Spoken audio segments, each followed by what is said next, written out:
Well, Labor's renewables-only dream has suffered yet another fatal blow. Energy prices soared across the country in the September quarter compared to the previous year because of increased reliance on gas, hydro and batteries. Now, the Australian Energy Regulator says it was driven, in part, by more volatile supplies of wind energy, would you believe? Joining me now is Nationals MP and Shadow Veterans Affairs Minister Barnaby Joyce. Barnaby, I thought that Chris Bowen told us that energy would be cheaper with renewables, and yet it's gone in the other direction, clearly.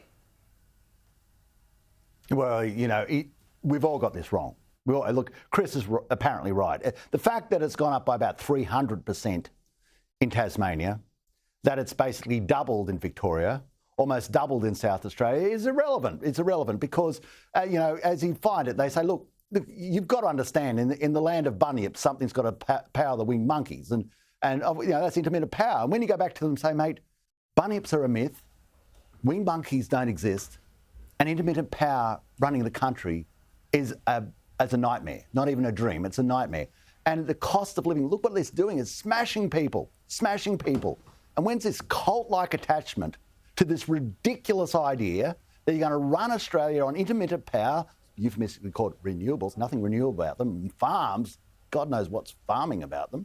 And in the meantime, there's a pensioner who can't afford their power bill who's been forced out of their house. We've got people who can't afford their groceries. We've got people who basically can't afford their petrol. We've got every section of their life, which is attached to the price of electricity, being smashed because of this crazy winged monkey lunacy that we are going to run Australia on intermittent power, that even though not one Western country on the planet, away from people who used to live in the caves, can run their economy on intermittent power.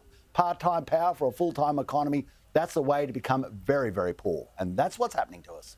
Absolutely. It's a complete pipe dream. It's sending us broke and it's sending our power bills in the opposite direction. And yet Labor just continuously is ramming it down our throats and it's failing. Now, look, let's talk about the death of Hamas's chief, Yahya Sinwar. I mentioned earlier, thank goodness, Benjamin Netanyahu did not listen to the Albaneses and the Wongs who called for a ceasefire and told Israel not to go into Rafah. But what do you think this means for the war now? Well, we hope it means that they get a more temperate leader. I mean, Hamas remains a terrorist group, but they should observe exactly what's happening. If they have any love of their people, they should observe what's happening to them and sue for peace, and they'll have to do that on Israeli terms. It's as simple as that. Israel was invaded. That's the core thing here. Israel was invaded.